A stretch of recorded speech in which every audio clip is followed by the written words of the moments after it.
So the big news late this week was that President Obama, word leaked that when President Obama submits his budget for 2015 in a few weeks, it is not going to include a proposal that it included last year, and that's this thing called chain CPI. It's sort of a way of recalculating the benefits formula for Social Security, doing it in a more stingy way. It would save some money.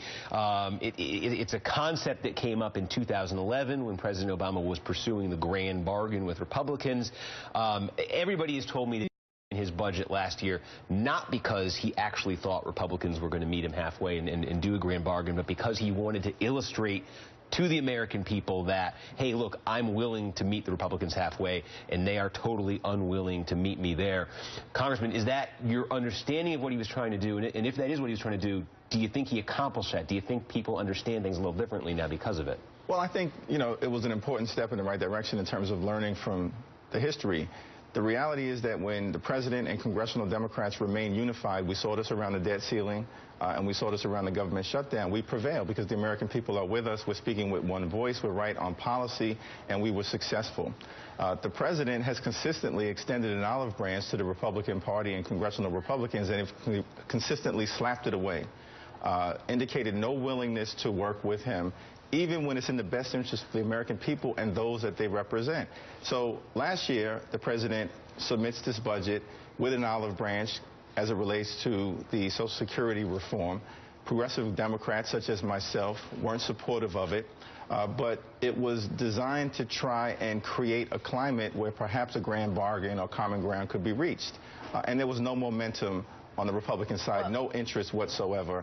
And so I think moving forward with this year's budget, the president has taken the proper step, which is to present his ideas in a bold, clear-eyed fashion, and we can make our case to the American people. Yeah, go ahead. There wasn't just no interest. The chairman of the National Republican Campaign Committee went out on TV and said, the president and Democrats want to cut Social Security. That's right. That's what happened. Greg Walden from Oregon. That's right. Came out, and so that was the immediate reaction from Republicans, and Democrats were just like, okay, what? Well, which is the same, which is basically what we saw this week, because the president, this announcement comes, the president is not going to put chain CPI budget, and Republicans excoriate him for that, and they say he's not going to deal with this serious debt crisis because he's not putting it in there. And then they reveal that one of the things that they chiefly want to run against in 2014 are the Medicare cuts from the Affordable Care Act. So that was in their budget, by the way. Which I mean, on top of all of that, right? It's politics.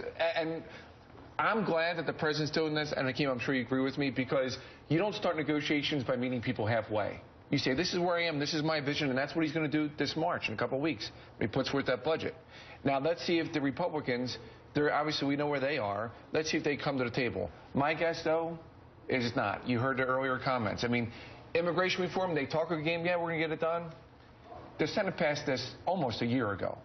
We're waiting on the House. The House is not going to take this up. Although, I am hopeful. I just saw John Boehner, the speaker, just got a place in Florida this week. So maybe he said, maybe I'll pass this, and this is how I'm going to get beat, and this is my legacy. I'll finally do one good thing for the country by passing immigration reform. He's too tan for Florida. The thing is, if you're just bluffing, why not put defense cuts on the table if you don't really mean it? Why not do something that could really inspire people? Because I'm thrilled about chain CPI not happening, because promising to cut Social Security to fix a deficit is like invading Iraq because you were attacked by 16 Saudis.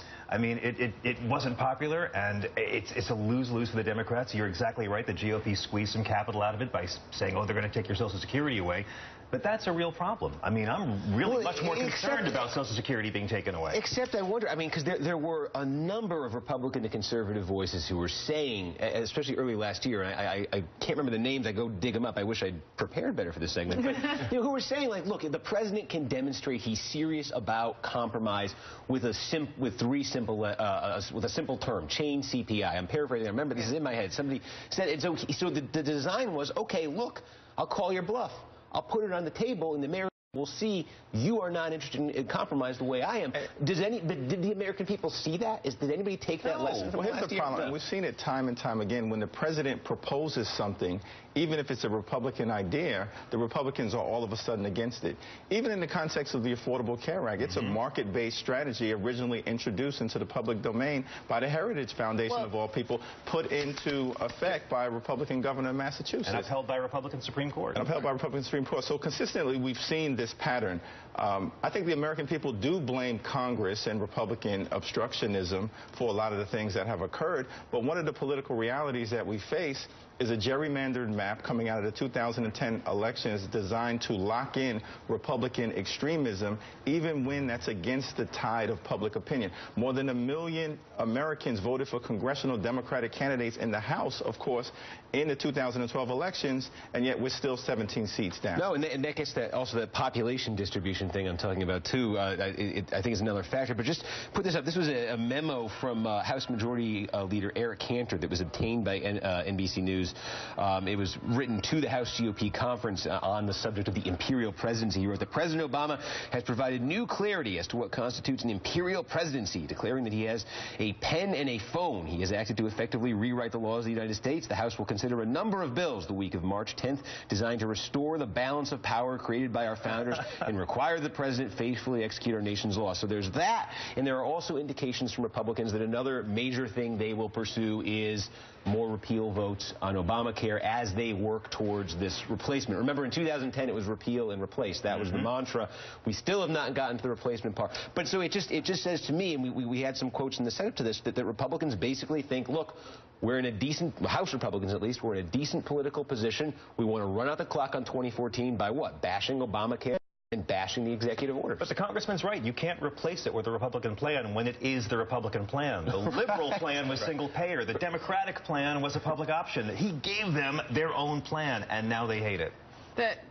It'll be interesting to see what exactly is brought to the floor in the next year. I know that a number of House conservatives, sort of more Tea Party members of Congress, are really going to push to do, serious entitlement reform, entitlement cuts, welfare reform. I was talking to Raul Labrador last week, did a whole story on him, and he says, if we don't have this, their mindset is that if we don't have this bold vision, we're going to lose seats in the House. And now the leadership and more vulnerable Republicans in Congress don't want to do that. They don't want to be going on record in the next few months and doing stuff. If I could, but Kate, I know they talk a good game, but they don't do it. Just like.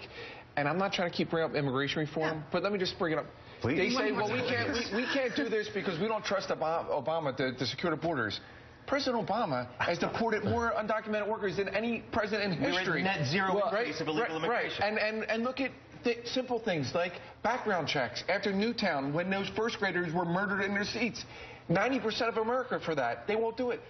Minimum wage increase. Last time it passed was when I was in Congress 6 years ago. Well, 80% of America is for that. John Boehner says, I will commit suicide before I vote. Well, so this brings me to... I live 5 million out of poverty, I'll kill myself. This brings me to a question. We will pick it up after the break, and with absolutely no disrespect intended to the congressman sitting at the table, but I want to ask, what is the point of being in Congress right now with these realities? We will ask that.